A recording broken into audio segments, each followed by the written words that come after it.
Una bomba a menudo destruye pruebas tales como su ubicación o cómo se ha elaborado el explosivo. Pero algunos elementos microscópicos salen indemnes. Estos diminutos fragmentos a menudo tienen algo que decirnos y en ocasiones pueden identificar a su autor.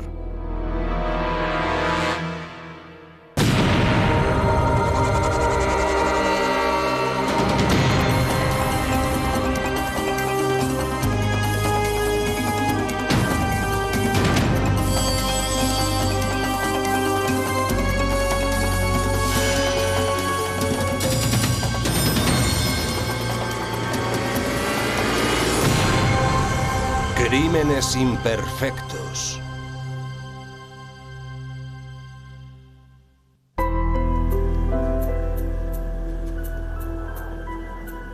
En una noche de bochorno de 1993, Kurt Simon y su novia Kim Wenger regresaban a casa de una fiesta de compromiso que les habían preparado por sorpresa. Querían descargar los regalos del maletero con rapidez e irse a dormir, pues al día siguiente les esperaba un día ajetreado.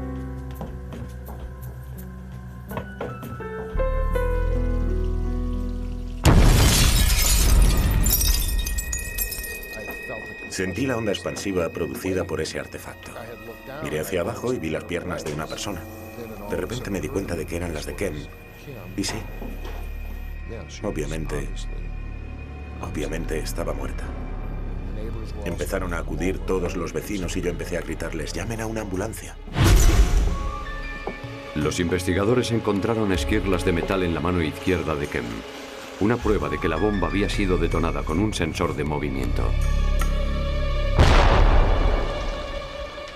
Había algo en el vestíbulo que ella sabía que no estaba antes ahí y se agachó a cogerlo. Al moverlo o al levantarlo fue cuando detonó.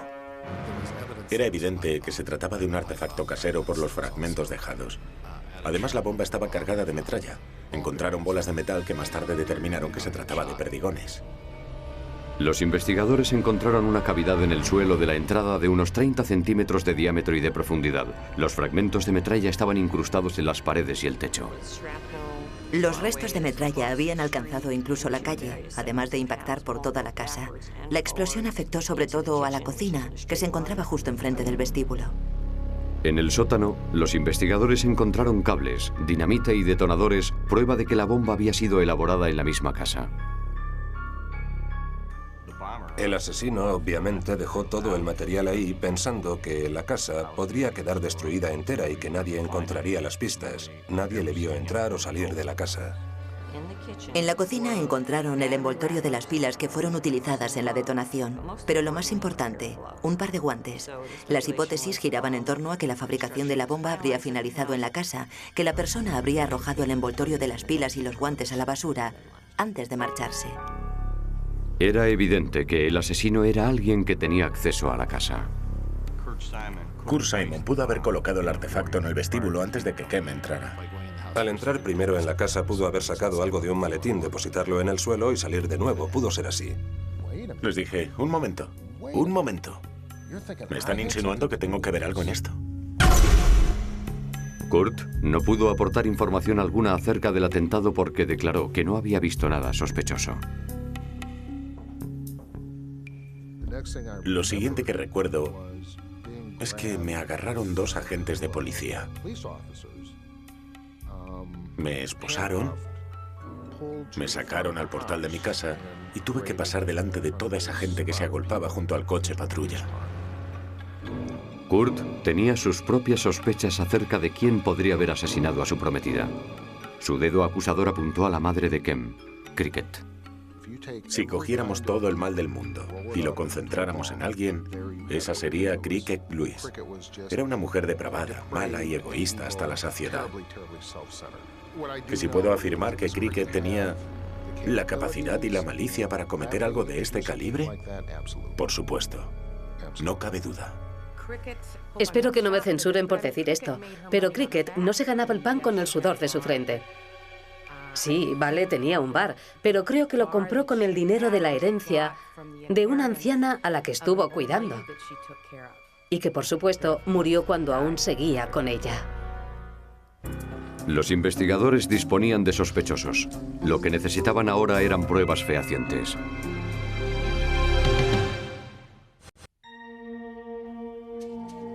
Kem Wenger, de 29 años, fue asesinada cuando un artefacto casero explotó en su casa de Bloomington, Illinois.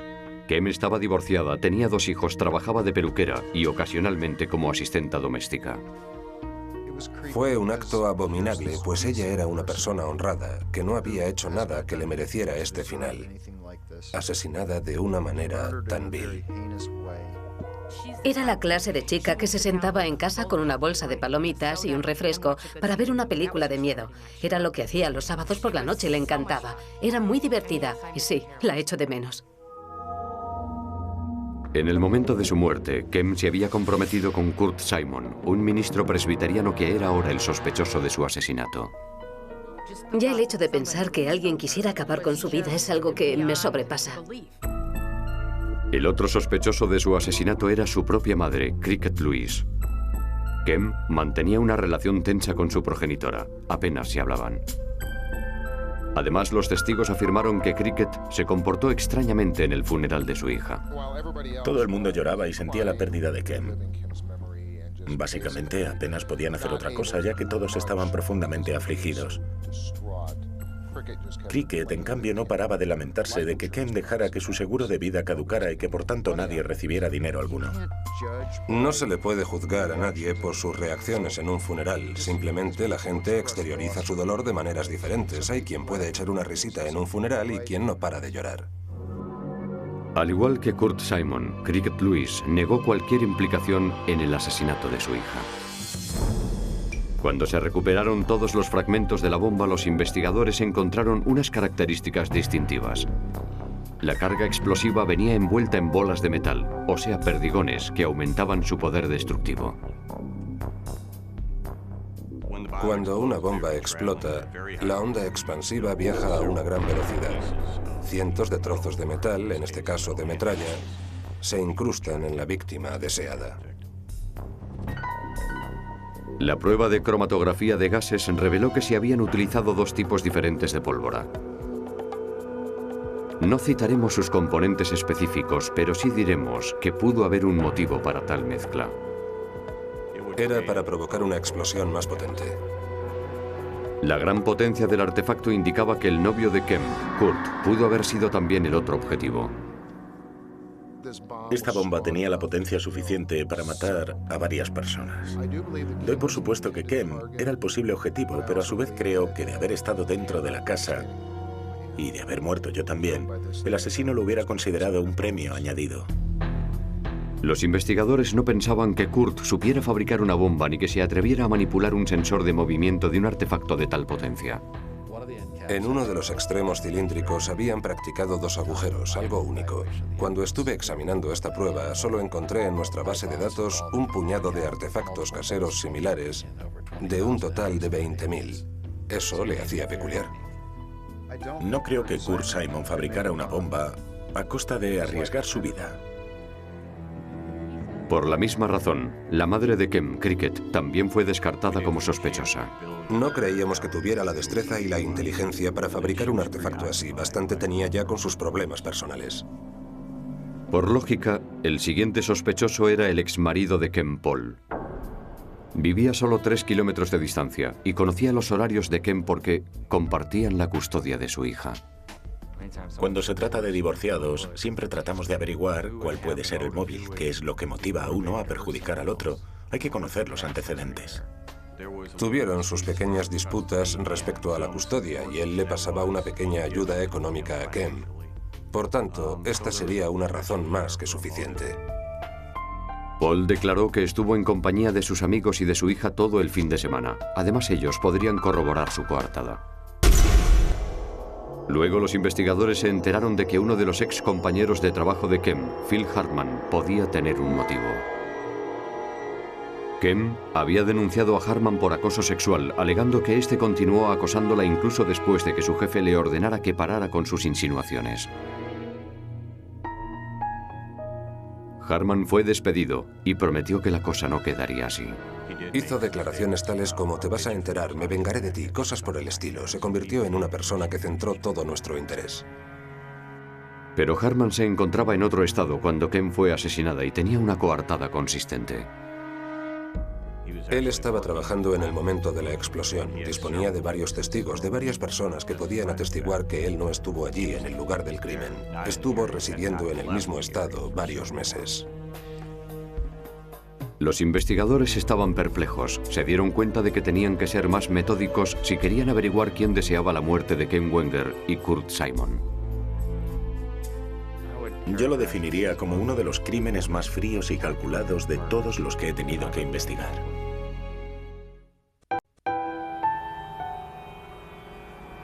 En su búsqueda del asesino de Ken Wenger, los investigadores interrogaron a un último sospechoso. Dale Fosdick, un antiguo novio y el padre del hijo más joven de Kem.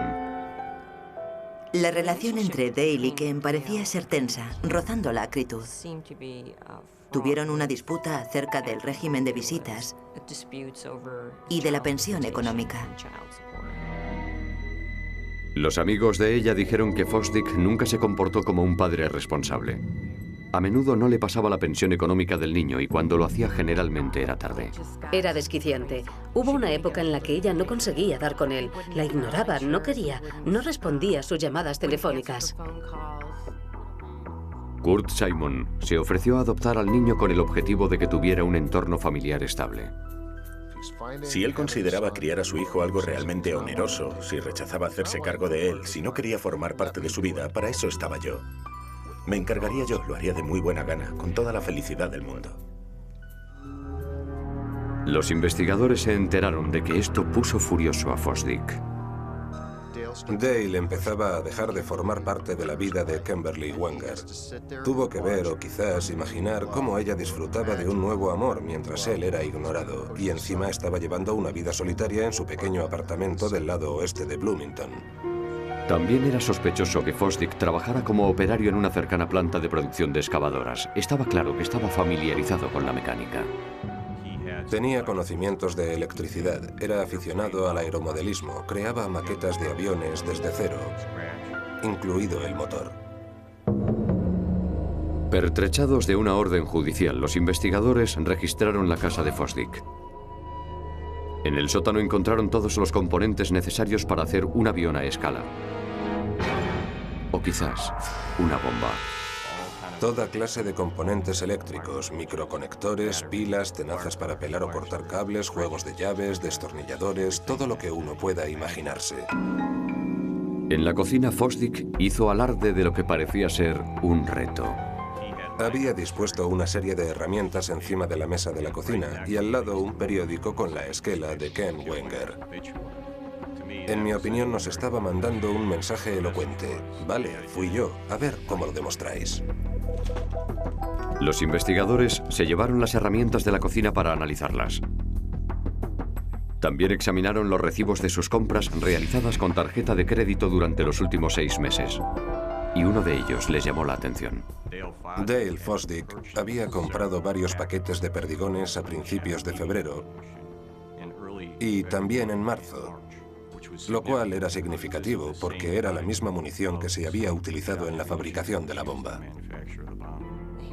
El análisis grafológico concluyó que las firmas en los recibos de las tarjetas de crédito correspondían con la del señor Fosdick. Los investigadores encontraron paquetes de perdigones en el sótano de su casa y fueron comparados con los hallados en el lugar de la explosión. Cada uno fue meticulosamente pesado y medido. Teníamos que encontrar una prueba más consistente. El tamaño y la forma de las bolas no eran lo suficientemente exactos como para implicarle directamente en el atentado. Era simplemente una prueba de poco peso. Entonces, los investigadores se acordaron de los restos de cable encontrados en el lugar de la explosión. Pudimos ver desgarros en el macarrón del cable, lo que significaba que las dos hojas de los alicates no coincidían a la perfección. De ahí que la camisa de algunos cables hubiera sido casi arrancada de cuajo. Y además habían confiscado un par de alicates pelacables de la mesa de la cocina de Fosdick. El experto en marcas de herramientas John O'Neill se percató de que las hojas estaban ligeramente desviadas. esto le dio esperanzas para poder comparar las pequeñas imperfecciones que dicha herramienta dejaba. Cada herramienta deja una marca única. Aun siendo del mismo fabricante, siempre dejarán una marca peculiar al cortar un objeto. Y como no, consecuencia del uso prolongado, dichas diferencias se irán acentuando cada vez más. Una fase en el proceso de fabricación conlleva afilar ambas hojas. Su uso habitual y repetitivo le confiere marcas accidentales, que facilitarán cada vez más su distinción de herramientas idénticas. O'Neill utilizó unos alicates para quitar el plástico aislante de una muestra de cable. Luego, recubrió los extremos con papel de plata para mejorar su visibilidad a través del microscopio electrónico. Y finalmente comparó la muestra de cable con la encontrada en el lugar de la explosión. Aumentándolo 50 veces, O'Neill pudo comprobar que las estrías microscópicas practicadas en el aislante plástico eran idénticas en ambos cables. Prueba evidente de que los alicates de Fosdick habían sido utilizados para fabricar la bomba.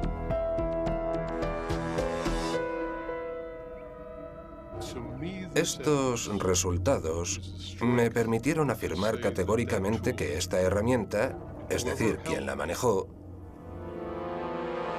fue la persona que fabricó el artefacto que acabó con la vida de una mujer inocente. Algunos de los instrumentos cortantes que él poseía fueron utilizados para seccionar el cable de la bomba y también el que se encontró en la casa. Así que por mucho que Dale Fosdick dijera que él no había fabricado la bomba, sí lo había hecho. Era nuestra arma aún humeante, nuestra huella digital. A pesar de negarlo, Dale Fosdick fue detenido acusado de homicidio en primer grado. Sabíamos que habíamos dado con él. ¿Cuál fue el motivo para asesinar a Kem Wenger, de 29 años? La acusación cree que Dale Fosdick estaba furioso debido al fin de su relación con Kem, pero sobre todo porque tenían un hijo común. A Fosdick también le preocupaban las pretensiones de Kem de obtener la completa custodia del niño y de su nuevo prometido, Kurt Simon, de adoptarlo.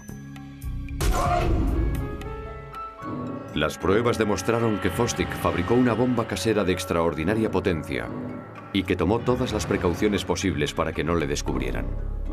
Pero sin darse cuenta firmó la rúbrica de su trabajo al dejar esas marcas de herramientas en un simple cable. Confeccionó la mayor parte de la bomba en su domicilio. Pero para asegurarse de que no estallara durante su transporte, realizó el ensamblado final en el sótano de Kem.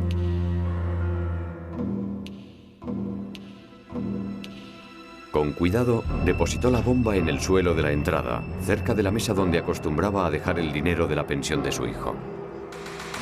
Fosdick pudo haber sospechado que Kem y Kurt entraran a la casa juntos.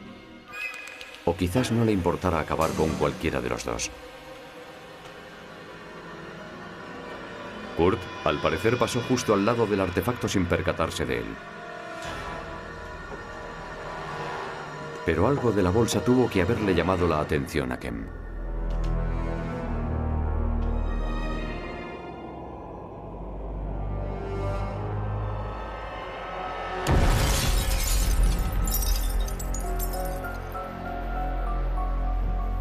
Dejó a un niño huérfano. Fue un crimen brutal. Cuando Fosdick se enteró de que los investigadores planeaban registrar su casa, colocó la herramienta utilizada para fabricar la bomba encima de la mesa de la cocina junto a la esquela de Kem. Con este acto, proporcionó a los investigadores una pista elocuente, de la cual nunca fue consciente. Uno piensa que cuando explota una bomba todas las pistas se difuminan. Y sin embargo, quedan un montón de pruebas. Conseguimos determinar 3 conclusiones. 1, se activaba electrónicamente. 2, se detonaba con el movimiento. Y 3, estaba compuesto por un mínimo de 3 microconectores. Durante el juicio, Fosdick mantuvo su inocencia. Pero el jurado encontró la prueba de las marcas de herramientas demasiado evidentes para obviarlas. Los miembros del jurado lo vieron y noté cómo se les encendía una lucecita en sus cabezas en el sentido de, ¿cómo no? Ya sé de qué se trata. En ese momento, la mayor parte de ellos giró la cabeza y clavaron su mirada en Dale Fosdick. Sabía que en ese preciso instante habían determinado que claramente Dale Fosdick era culpable. Miré las imágenes sacadas del microscopio electrónico y otras en las que se mostraba cómo había dejado todo bien colocado. Se había tomado la molestia de hacerlo, un trabajo concienzudo e increíblemente dificultoso. Me enseñaron las pruebas dejadas en la bomba que delataban al asesino. Y entonces pensé, son mis nuevos ídolos. Estos señores hicieron un trabajo excepcional. Me quedé francamente impresionado. Dale Fosdick fue declarado culpable de homicidio en primer grado y sentenciado a 55 años de cárcel. Él pensaba que no le pillarían, y en cambio no fue así. Hicieron un gran trabajo. No se puede engañar a la ciencia. Eso está claro. Pienso que no fue tan inteligente como él se creía. Fosdick se libró por los pelos de la pena capital porque un único miembro del jurado votó en contra. Es un ser extremadamente peligroso. Él nunca mostró el más mínimo arrepentimiento. Creo que lo único de lo que se lamenta es de que le pillaran.